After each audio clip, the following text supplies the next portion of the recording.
உன்னை வீழ்த்த நினைப்பவர்கள் வெளியில் இல்லை.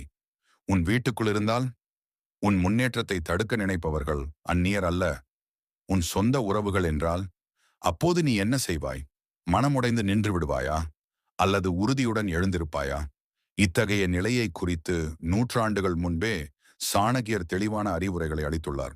உறவுகள் பகையாக மாறினால் இந்த 7 விதிகளை பின்பற்றுங்கள். சாணக்கியா விதி 1. உன் வேதனையை யாருக்கும் வெளிக்காட்டாதே. பழமையான ஒரு நாட்டில் அருணன் என்ற இளைஞன் இருந்தான். அவன் அறிவும் உழைப்பும் கொண்டவன். ஆனால் அவனுடைய முன்னேற்றத்தை பார்த்து அவனுடைய சொந்த உறவுகளுக்கே பொறாமை ஏற்பட்டது. அவன் செய்யும் ஒவ்வொரு செயலும் அவர்கள் இகழ்ச்சிக்குரியதாக மாறியது. இவனால் எதுவும் ஆகாது என்ற வார்த்தைகள் அவன் காதில் தினமும் விழுந்தன. ஒரு நாள் அவன் மனம் உடைந்தது. ஏன் இவர்கள் இப்படி பேசுகிறார்கள் என்று தனக்குள் கண்ணீர் சிந்தினான். அந்த நேரத்தில் அவன் ஆசான் அவனை அழைத்து கூறினான், உன் வேதனையை அவர்கள் பார்க்க விரும்புகிறார்கள். நீ உடைந்து காணப்பட்டால் அவர்கள் வெற்றி பெற்றதாக நினைப்பார்கள். அந்த ஆசான் சாணக்கியர் அவர்களின் நெறியை அவனுக்கு எடுத்துரைத்தார். எதிரி உன் மனதை படிக்கக்கூடாது.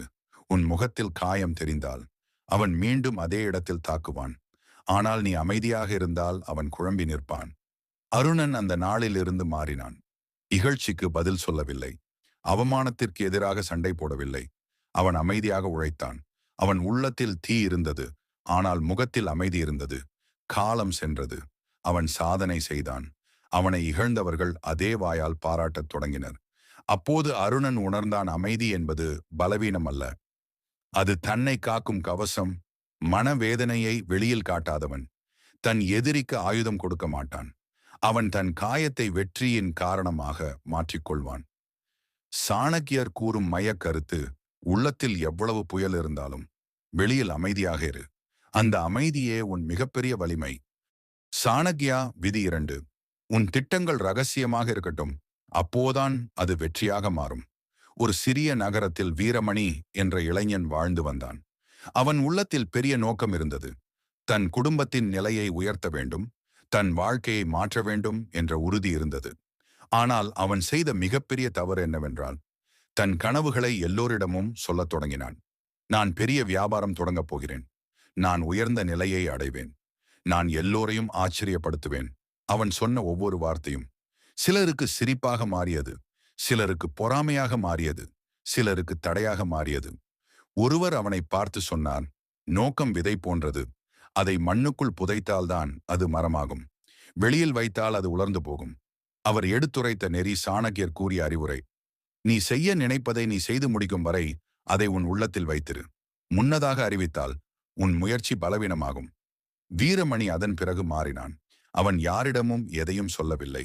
அமைதியாக உழைத்தான். திட்டங்களை சிந்தித்தான். தவறுகளை திருத்திக் கொண்டான். அவன் முன்னேற்றம் ஒரு நாள் திடீரென வெளிச்சமாக தெரிந்தது. அவன் தொடங்கிய செயல் வெற்றியாக மாறிய போது அவனை இகழ்ந்தவர்கள் மௌனமாகினர். அப்போது அவன் உணர்ந்தான், நோக்கம் ஒரு ரகசியம். அதை பாதுகாப்பதுதான் வெற்றியின் முதல் படி. உன் எண்ணங்களை எல்லோரிடமும் பகிர்ந்தால் அவர்கள் அதை சிதைக்க முயற்சிப்பார்கள். ஆனால் நீ அதை மறைத்து காத்தால் அது வலிமை பெறும். சாணக்கியா கூறும் மையக்கருத்து, உன் நோக்கங்களை வெளியில் பரப்பாதே. அதை உன் உள்ளத்தில் வளர்த்து காப்பாற்று. வெற்றி பெற்ற பின் உலகம் தானாகவே அறிந்து கொள்ளும். சாணக்கியா விதி 3. கோபத்தை கட்டுப்படுத்தியவன் தான் கடைசியில் ஆளாகிறான். ஒரு நாட்டில் மதியழகன் என்ற இளைஞன் இருந்தான். அவன் புத்திசாலி, உழைப்பாளி. ஆனால் அவனை விரும்பாதவர்கள் அவனை அடிக்கடி சோதித்தனர். ஒரு நாள் அவனை பொதுமக்கள் முன் அவமதித்தனர். அவன் மனம் கொதித்தது. அதே நேரத்தில் பதில் சொல்ல வேண்டும் என்று எண்ணம் வந்தது. இப்போது மோதாவிட்டால் நான் பலவீனமானவன் என நினைப்பார்கள் என்று அவன் சிந்தித்தான். அந்த வேளையில் அவன் நினைத்தது சாணக்கியர் கூறிய ஒரு விதி. சிறிய தீப்பொறிக்கு முன் ஓடிச் செல்பவன் பெரிய தீயில் சிக்கிக் கொள்வான். நேரம் பார்த்து செயல்படுவதே அறிவு. மதியழகன் உடனே பதில் சொல்லவில்லை. அவன் அமைதியாக இருந்தான். அவனை இகழ்ந்தவர்கள் இவனுக்கு துணிவு இல்லை என்று எண்ணினர். ஆனால் அவன் உள்ளத்தில் ஒரு திட்டம் உருவாகிக் கொண்டிருந்தது.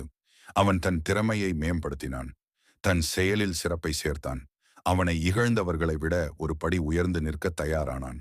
காலம் சென்றது. அதே மக்கள் முன் அவன் சாதனை செய்தான். அவன் உயர்ந்த நிலையை அடைந்தான்.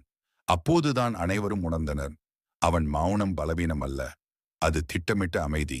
நேரடி மோதல் உன் ஆற்றலை உடனே சிதைக்கும். ஆனால் தாமதமான திட்டமிட்ட செயல் எதிரியை முழுமையாக வெல்லும். சாணக்கியர் கூறும் மைய கருத்து: கோபத்தில் எழும் மோதல் அறிவை மூடுகிறது. காத்திருந்து செயல்படும் மனம் வெற்றியை தருகிறது. எதிரி தூண்டினால் உடனே குதிக்காதே. நேரம் பார்த்து செயல்படு. அவசர வெற்றி சிறியது, திட்டமிட்ட வெற்றி நிலையானது. நேரடி மோதலை தவிர்த்து நட. அமைதியாக திட்டமிட்டு சரியான தருணத்தில் உன் வெற்றியால் பதிலளி. சாணக்கியா விதி 4. உன் உயர்வே உன் பதில். ஒரு ஊரில் கார்த்திக் என்ற இளைஞன் வாழ்ந்து வந்தான். அவன் எதை செய்தாலும் சிலர் குறை கூறினர். இவனால் முடியாது, இவன் எங்கே போய் சேரப்போகிறான் என்று அவனை இகழ்ந்தனர். முதலில் அவன் வார்த்தையால் பதில் சொல்ல முயன்றான். விவாதம் செய்தான். தன் திறமையை விளக்க முயன்றான்.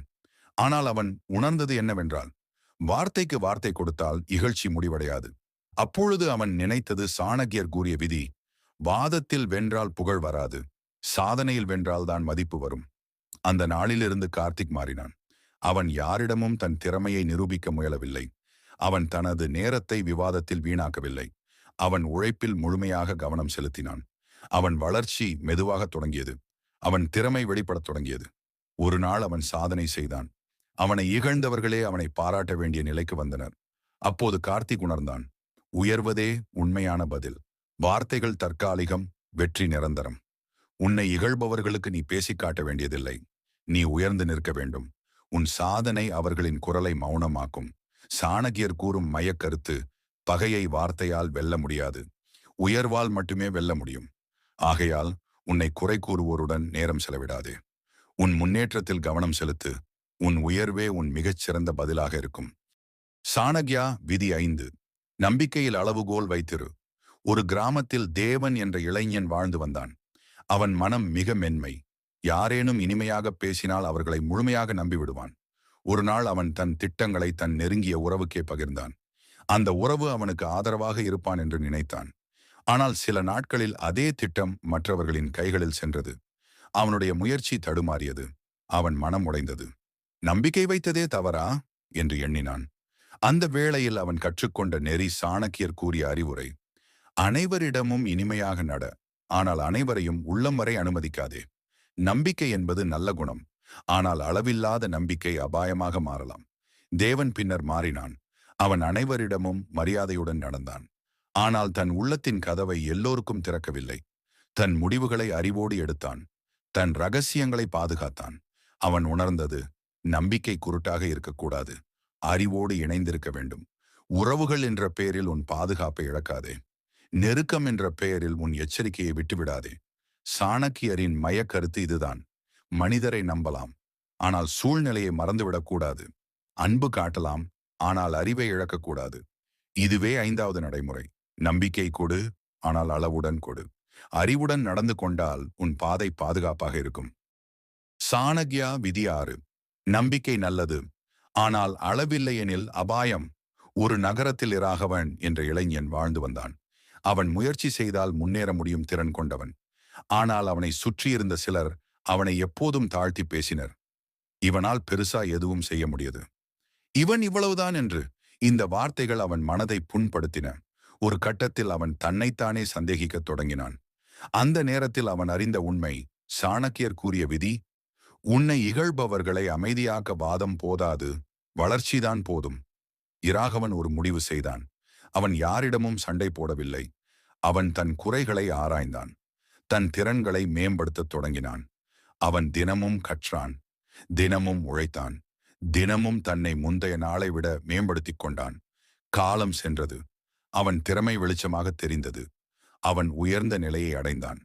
அவனை தாழ்த்தி பேசியவர்கள் அவனுடன் சமமாக நிற்க முடியாமல் போனார்கள். அப்போது அவன் உணர்ந்தான், திறன் வளர்ந்தால் பகைவரின் தாக்கம் குறையும். உன் வலிமை அதிகரித்தால் அவர்களின் வார்த்தைகள் அர்த்தமற்றதாகிவிடும். சாணக்கியர் கூறும் மையக்கருத்து: பகையை எதிர்த்து போராடாதே, அதை மீறி உயர்ந்து நில். உன் திறனை உயர்த்தினால் உன்னை தடுக்க யாராலும் முடியாது. உன்னை குறை கூறுவோரிடம் நேரம் செலவிடாதே. உன் திறனை வளர்த்துக்கொள். உன் வலிமை உயர்ந்தால் உன் வாழ்க்கை. சாணக்கியா விதி 7. பழிவாங்கும் எண்ணத்தை விடு. ஒரு ஊரில் ஆதவன் என்ற இளைஞன் வாழ்ந்தான். அவன் நம்பிய உறவுகளே அவனை துரோகம் செய்தனர். அவனை பற்றி பொய்யுரைகள் பேசினர். அவனுடைய முயற்சிகளை தடுத்தனர். அவன் மனம் கோபத்தில் எரிந்தது. நான் இவர்களுக்கு பழி தீர்த்தே தீர வேண்டும் என்று அவன் எண்ணினான்.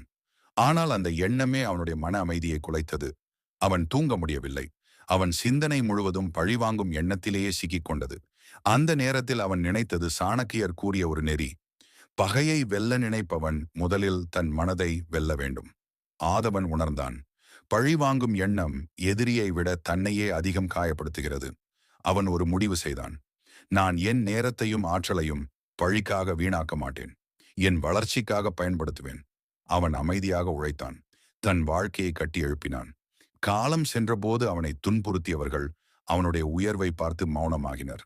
அப்போது ஆதவன் உணர்ந்தான். பழி வாங்குவது சிறிய வெற்றி, பழியை மீறி உயர்வது பெரிய வெற்றி.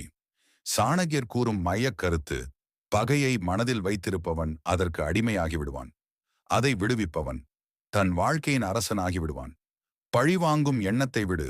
உன் மன அமைதியை காப்பாற்று. உன் வெற்றியால் பதிலளி. அதே உன் மிகப்பெரிய பழிதீர்ப்பு. உன்னை தாழ்த்தியவர்களை நினைத்து இன்னும் எரிந்து கொண்டிருக்கிறாயா? அல்லது அவர்களை மீறி உயரத் தயாராகிறாயா? உறவுகள் பகையாக மாறியது உன் வாழ்க்கையின் முடிவல்ல. அது உன் மன வலிமையின் தொடக்கம். உன்னை இகழ்ந்தவர்கள் உன் பலத்தை சோதிக்க வந்தவர்கள். உன்னை தடுத்தவர்கள் உன் உறுதியை தீட்ட வந்தவர்கள். மனவேதனையை வெளிக்காட்டாமல் இருந்தாய். உன் நோக்கங்களை மறைத்து காத்தாய். அவசர மோதலை தவிர்த்தாய். உன் உயர்வால் பதிலளிக்க முடிவு செய்தாய். நம்பிக்கையில் அளவுகோல் வைத்தாய். உன் திறனை வளர்த்தாய். பழிவாங்கும் எண்ணத்தை விட்டுவிட்டாய். இப்போது நீ வேறொருவர் அல்ல. நீ உன் மனதை வென்ற மனிதன். சாணக்கியர் கூறும் உண்மை இதுதான். வாழ்க்கையில் பகைவர்களை வெல்வது பெரிய சாதனை அல்ல. உன் உணர்ச்சிகளை வெல்வதே மிகப்பெரிய சாதனை. உன்னை தடுக்க நினைத்தவர்கள் ஒரு நாள் உன் உயரத்தை பார்த்து நின்று விடுவார்கள். ஆனால் நீ நின்றுவிடக்கூடாது. அமைதியாக உயர்ந்து நில். அறிவோடு முன்னேறு. உன் வெற்றியே உன் வாழ்க்கையின் மிகச் சிறந்த பதில். இப்பொழுது கேள்வி ஒன்று. உன் மனதை காக்கப் போகிறாயா? அல்லது மற்றவர்களின் வார்த்தைக்கு அடிமையாகப் போகிறாயா? தேர்வு உன் கையில்.